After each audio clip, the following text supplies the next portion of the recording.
Hey everyone and welcome. This is Riding with Rob. Now today we're going to be talking about suspension systems and how you would want to go about upgrading your suspension system. But before we get into that, I want to remind all you lovely viewers out there, you and you is particularly very lovely, that if you want to see any of my other videos, if you're interested, you like my video that I did right now, you click my name below, just below the little video there. It's right down here, and you click it. You can go to my YouTube channel. You can see all the videos I've ever done, all my playlists and things like that. So be sure to check that out. And then if you have any questions, of course, pertaining to cars, about cars, or anything of that nature, just go and leave it in the comment section down below. It doesn't matter if it's about suspension systems or not.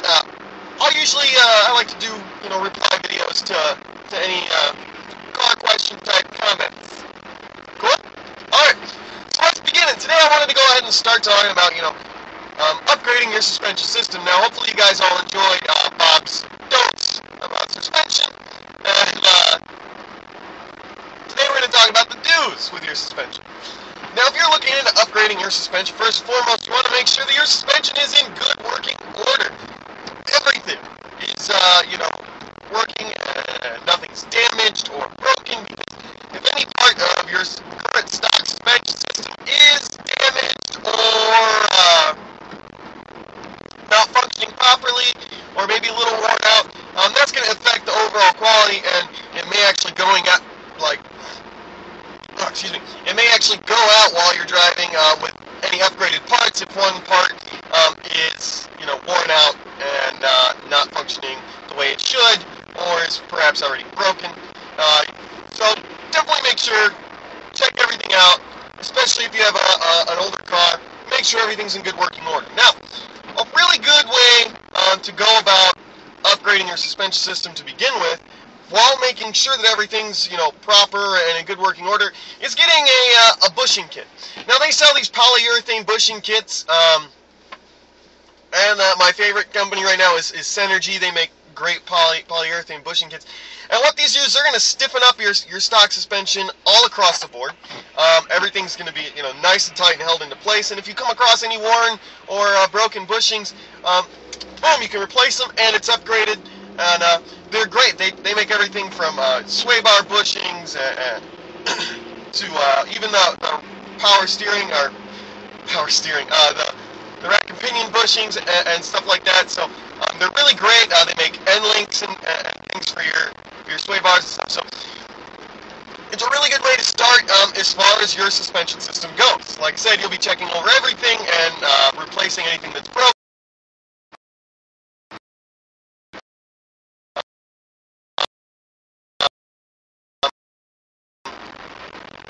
When it comes down to your shocks and springs, because this is what everybody really concentrates on, because that's your main suspension component, is your shock and your spring. So you've got your springs, and you've got stiffer dampeners or shocks. The dampener, I guess, is more the technical term. I'm going to be a little technical here. And then you got the full coilover setup. Now, there are advantages and disadvantages to each and every one of these, and so let's kind of go over those quickly, because there's some other stuff I'd like to cover as well. First of all, springs. Now, when you're looking at a spring, definitely make sure you don't buy an eBay part. What you want to do is make sure you buy a name brand part. You want something that's going to be backed by a warranty, and that's going to be safe to use with the rest of your suspension system. If you go to buy a spring or whatever, and it's you don't recognize the brand or anything like that, make sure you're researching your performance parts. And if you come across two different companies and you're not sure who to go with, give them a call. Ask them, why should I buy yours over somebody else's? And if they don't have a good answer for you, then don't buy their part. Pretty much. And usually they'll have a really good answer for you, and they'll tell you the pros and cons of their particular product and whether or not it's going to fit your particular needs. But springs are basically going to lower the car, which brings down the center of gravity of the car and makes the hand a little bit better. They're going to be stiffer. You're going to get a lot more response through corners and stuff like that. Now, if you go ahead and get some springs that really slam the car all the way down, and you're ride quality is gone. Those are not quality springs. Definitely want to change those out, return them to wherever you got them from. TN and Eibach are my two main guys that I like to go with as far as springs and stuff like that. They make great quality products, and the reason why you can tell that their springs are more quality than anybody else's is when you're driving normally, especially if it's your daily driver, you don't notice a difference. You're just like, huh, the car's a little bit lower, ride quality seems exactly the same, I don't see a difference. And they're designed that way, and that's why these parts are so expensive, because they take the time to research and stuff like that to make sure that your normal ride quality is totally fine. But then when you go to swing the car through a corner, you'll definitely notice that there's less body roll, the car's not swaying side to side, and they're definitely great products. Next you have dampeners, or your shocks. Now, when you're upgrading these, you can get, like the OEM ones that are made by the name brand. They're going to be slightly better than OEM. They make, like a mid-range kind of dampener that's better than OEM, but not quite the best. And they have a fully adjustable one. And with the fully adjustable ones, you can completely adjust the stiffness and the softness of your suspension, of your dampeners themselves. And it's really going to give you a wide range of capability as far as tuning your suspension goes. And upgrading the dampeners, stuff like that, if you're doing maybe like autocross, or on the weekends you like to go to the track or something, these are definitely great because you can set it softer for your daily drive, and then stiffen it up when you get to the track, or whatever you may be racing. So those are really great. Now, the drawback to doing just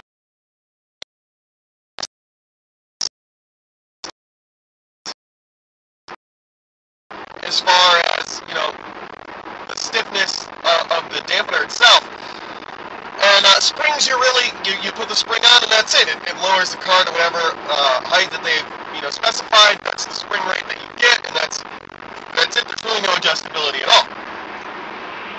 So, and when you combine those two, you get that little bit of adjustability as far as the dampener goes, but that's, you get what they've pre-selected as far as the ride quality, and it may not fit your personal needs, and it may not fit your personal driving style. So your best option when doing any kind of upgrades to your springs and dampeners is just going with a full coilover kit.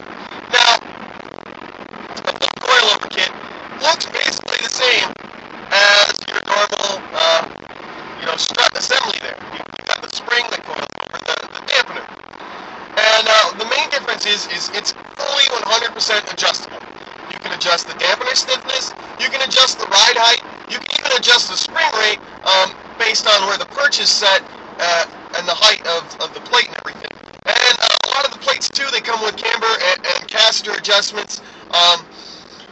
The main drawback to these, because there's really not a lot, having a fully adjustable suspension system, there's not a whole lot of drawbacks to that. That's going to give you the best quality for all conditions, and you can adjust it exactly the way you want it. The main drawback to them is their price tag. Now, I'm not one to bitch and complain about stuff that's really important, like suspension being pricey. But when you can pick up a set of springs for a couple $100, a set of dampeners for just a couple $100, and then you go to get your coilovers, and you're looking probably mid-range of about $1,200. That's a huge leap. Now, it does a hell of a lot more, and it's going to be a lot more versatile for your car, but like I said, that's a big price tag. So if you want to go ahead and upgrade your suspension, and you're not going to be doing a lot of racing, maybe it's just your daily driver, just go ahead and do springs. See how you like the feel of the springs. If you want a little bit more, go ahead and do the dampeners, or shocks, whatever term you prefer. If you're going to be hardcore racing your car, you're going to take it to the track every single weekend, you're going to be autocrossing every single weekend, whatever, or even, drag racing and things like that all the time, and you don't daily drive it much, I'd say go ahead and get the full coilover setup. Go ahead and drop the cash on that, because it's going to be a huge gain, especially for those of you who are on a track or like an autocross or even a rallycross type type setup like that. So it's going to be a huge game for you, and it's definitely worth dropping the money on. But that's really the only drawback to that. So now, once you figure it out, you know, your spring and dampener setup or your coilover setup, there's a few other things you can do. And you can do this before, if you just do like a bushing kit and you want just a little bit more out of your suspension, but you don't want to lower it or stiffen up the dampeners or anything like that. What you can go ahead and do is you can get different strut bars. Now they make them for the front and for the rear. And what these strut bars do is they add in a strength, pretty much. They reinforce the chassis. Now, why is this important? Well, you know, when you're taking sharp corners and you're taking hard turns and stuff, your chassis will flex. Doesn't matter what car you're driving, the chassis flexes slightly. You will never probably ever notice the actual flex in the chassis, but it does happen. Especially because, you know, the spring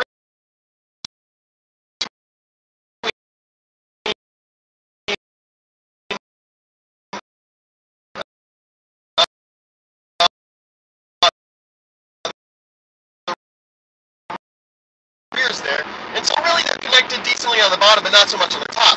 So adding a bar in there is going to stop the top of that chassis from flexing in or out, and it's gonna improve your handling quality as far as doing corners and stuff like that.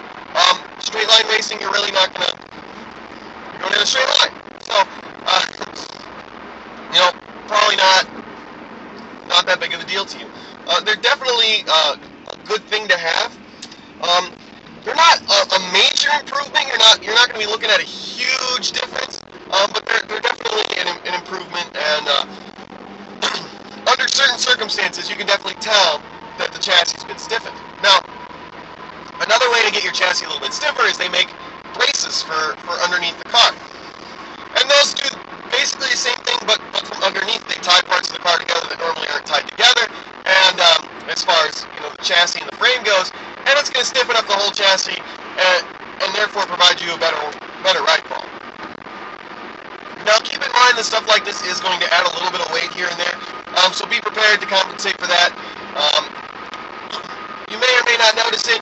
If you do all of them, forward and back brace and upper strut bars for both, and you're going to notice there's going to be a little bit of extra weight there, but you know, so just keep that in mind, that when you're adding stuff, you are adding weight. So even though it may help you through the corners, it may not be a good thing for straight line acceleration if that's what, you know, your main goal is. Now, the last thing I want to talk about is your sway bars. Now your sway bars, they make it so that way when the car sways back and forth, it kind of dampens that feeling. And actually, by upgrading your sway bars, you can actually make it feel as though you have a stiffer spring or a stiffer dampener. And it's definitely going to improve the handling quality of the car. Sway bars are absolutely great. And even just doing just the sway bar bushings, going to the polyurethane bushings, you're definitely going to tell a difference, and the car's going to be a little bit more stiffer and respond a lot better in the corners. You're not going to get so much body roll out of them. So sway bars are another great thing to have. You know, they make them adjustable, so there's different holes, and you can adjust as far as the stiffness of the sway bar. So, you know, like if you're one of those, you know, weekend track guys where you drive the car daily, you know, you can switch out what mounting hole it's in, and it'll change the stiffness of that sway bar, which makes it a really good option as far as looking at sway bars. That's what I'd recommend, instead of just going with just a thicker, stiffer sway bar. Go ahead and get the adjustable one, because that's really going to provide you the most ability to adjust, and really suspension is all driver feedback to the car. You know, a suspension setup that works for me may feel horrible for you. So being as adjustable as possible is a good thing. But like I said, you know, your suspension setup's really going to determine what kind of racing you're doing, or you know, what exactly you're going for. If you just want some good looks to the car, you just want it lowered a little bit, just go ahead and get some springs. If you want, you know, a fully adjustable setup, so you can, you know, road course race on the weekends or whatever, you know, go with a full coilover setup and adjustable sway bars and stuff. So pretty much, you know, suspension is really to your taste. But make sure that you're using quality parts, and make sure that you're not just hacking stuff together, and also make sure that everything is in, you know, good shape underneath there, because if any of that stuff's broken, that's obviously going to take away from your ride quality, and upgrading your suspension will pretty much be useless at that point. So anyway, guys, like I said, make sure to leave me your comments in the comment section down below. Hit like and subscribe if you could. Check out my channel for more videos, and I'm Rob telling you guys to enjoy the drive.